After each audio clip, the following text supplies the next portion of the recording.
The journey of raising an autistic child can be a challenging one.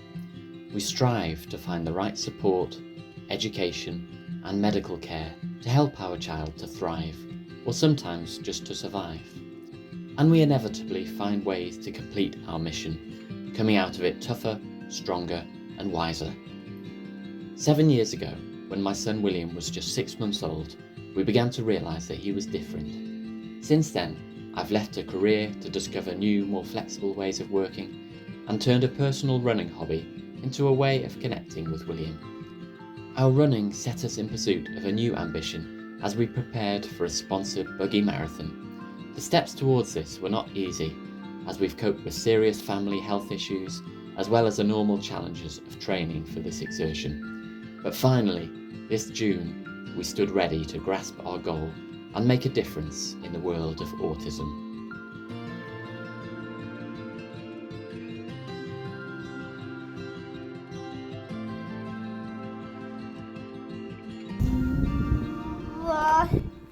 My life with William has always been energetic. I know some autistic children can find new experiences difficult, but this has never really been the way with William.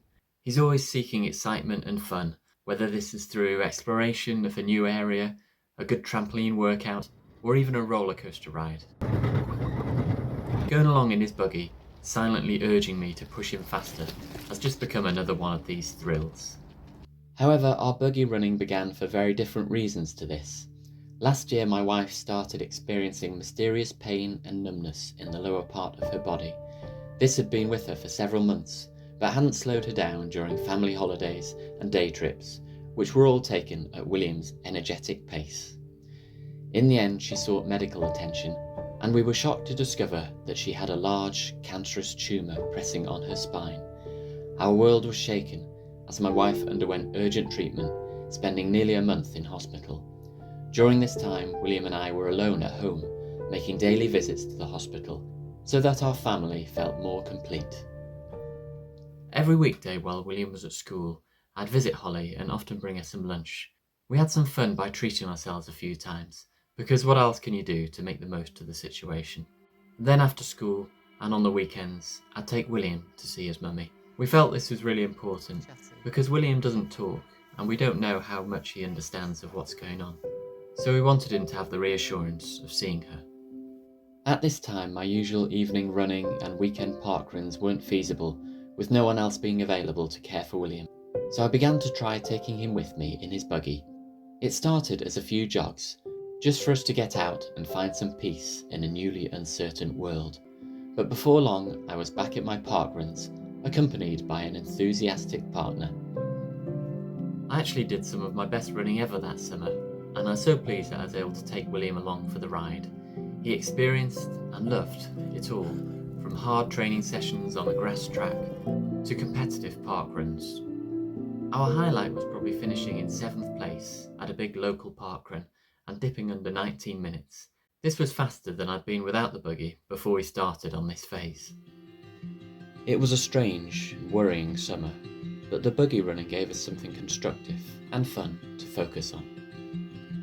William always had opportunities to get out of his buggy and explore during our runs, which I think kept his interest up, although it sometimes made it a bit tricky to run with other people, especially in a group.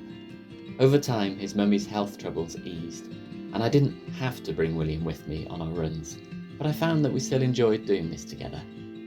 And in time, I realised that we might be able to achieve something else through our excursions. I guess I've always wanted to feel like I'm making some kind of difference in my career. In my younger days, I had a rewarding phase working at a college for adults with learning disabilities. I later went on to spend much of my career as a university lecturer. I still love this, although not so much for the core research element, and more for the opportunity to work with and support students, and design some exciting projects. However, this working life wasn't to last. In the spring of 2020, when William was still toddling and had been fairly settled at nursery, COVID struck. I had been on temporary contracts for a number of years at my university, as is often the way with younger academics. The university decided they wouldn't renew such contracts at this time, which was, unfortunately, exactly when mine came to an end.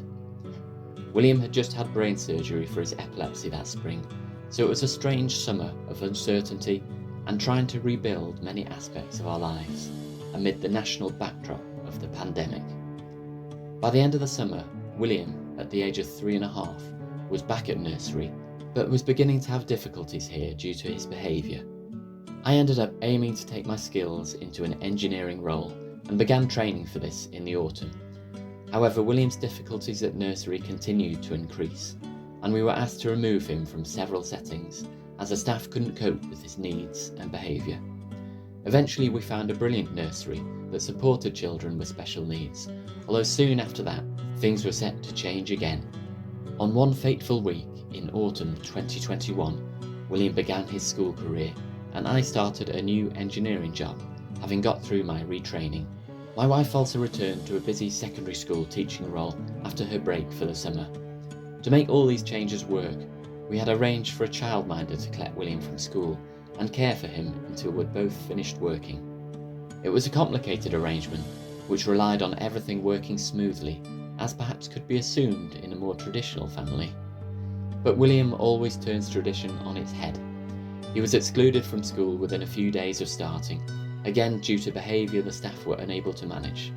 William was in and out of school for the next several months, and we pushed through with our working responsibilities determinedly, or perhaps stubbornly. But by the next spring, it was clear that something needed to change. Our childminder was due to leave the area, and no other childminder seemed willing or able to care for William. We had come to the end of a road in our lives.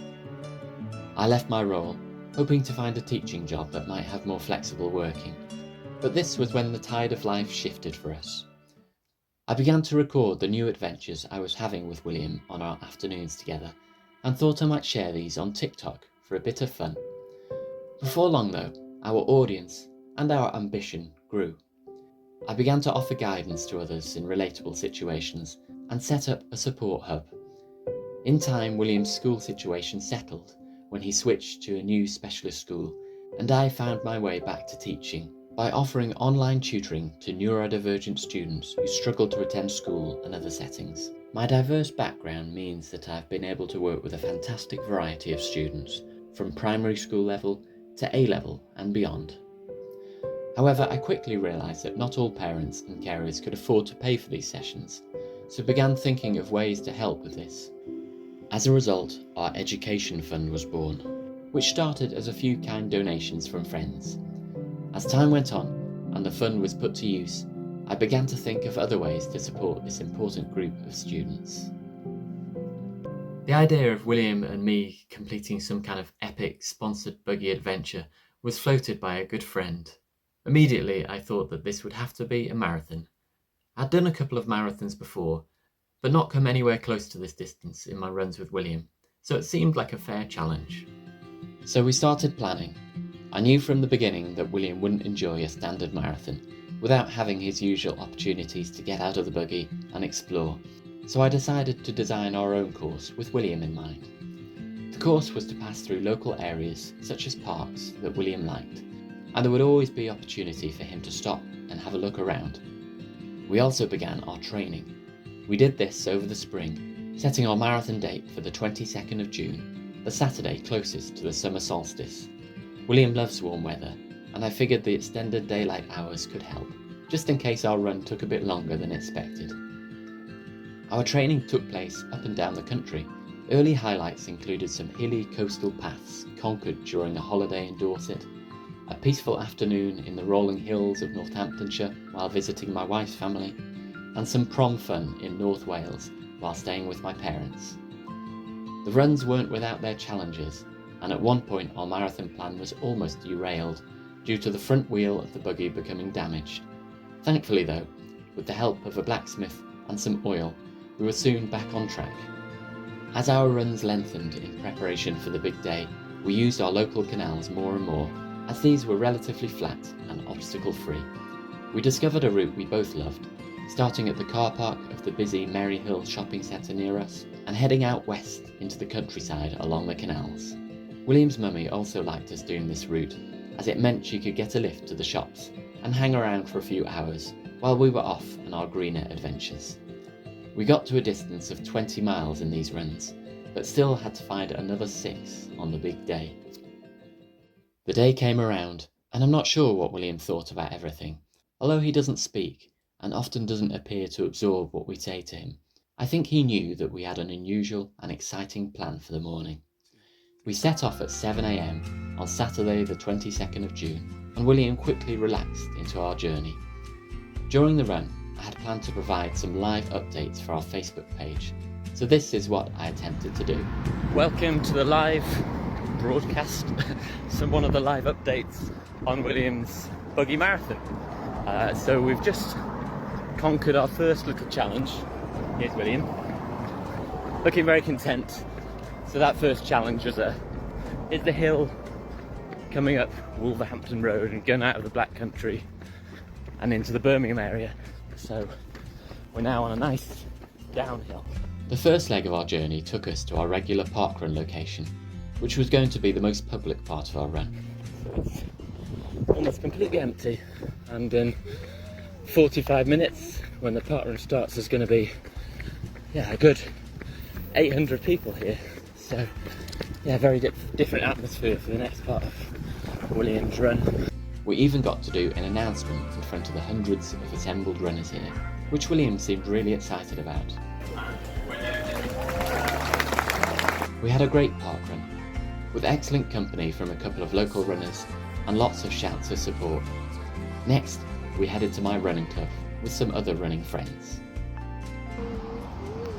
So we're making pretty good progress on William's buggy marathon. We're now 14 miles in and just having a little break close to my running club actually, and I brought along these jelly babies for myself.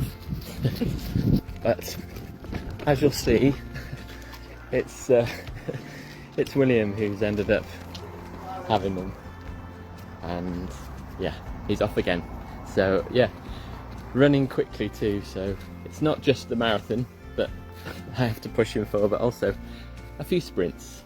After that, we had a quieter part of our journey, which involved our familiar canal paths. Right, so just dropping another update on our buggy marathon. We're now just over 18 miles in, and William very content actually, so we've had a really good run so far. William's been very happy throughout. The only blip we had was, you might have seen from an earlier stream, we arrived very early at the parkrun because we left ourselves lots of time in case we needed to stop along the way, which we didn't.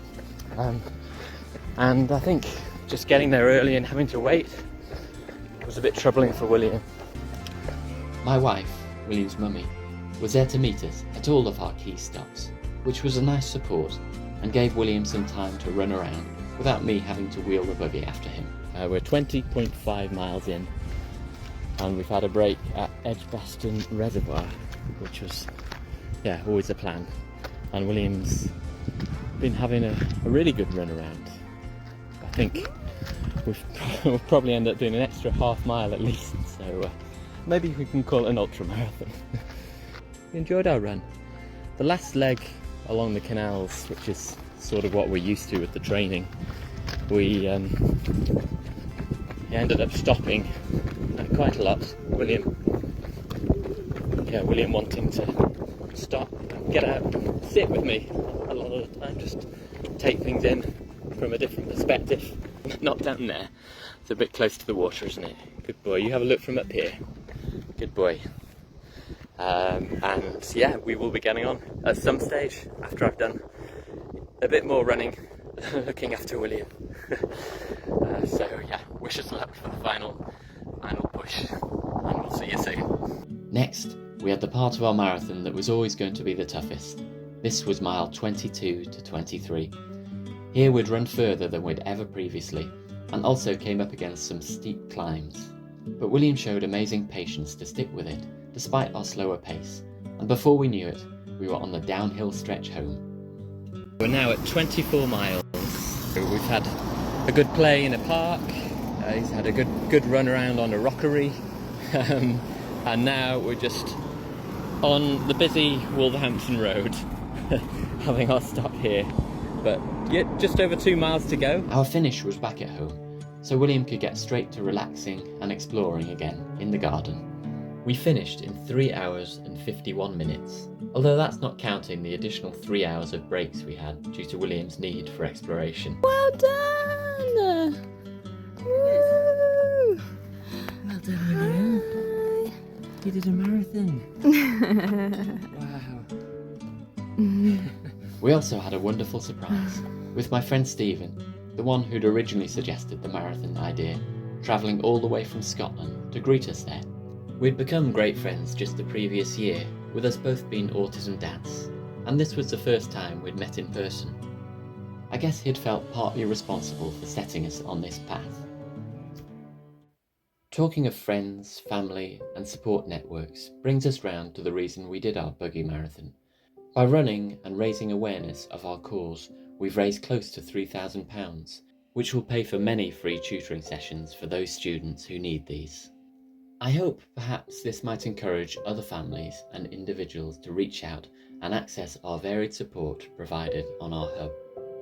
Our midsummer marathon morning felt like a big step in our lives too. I hope and believe this will take us towards a phase of better health and fulfilled work, which I know can elude many in our situation. We're lucky for this.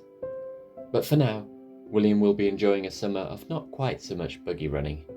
Until the next challenge, perhaps.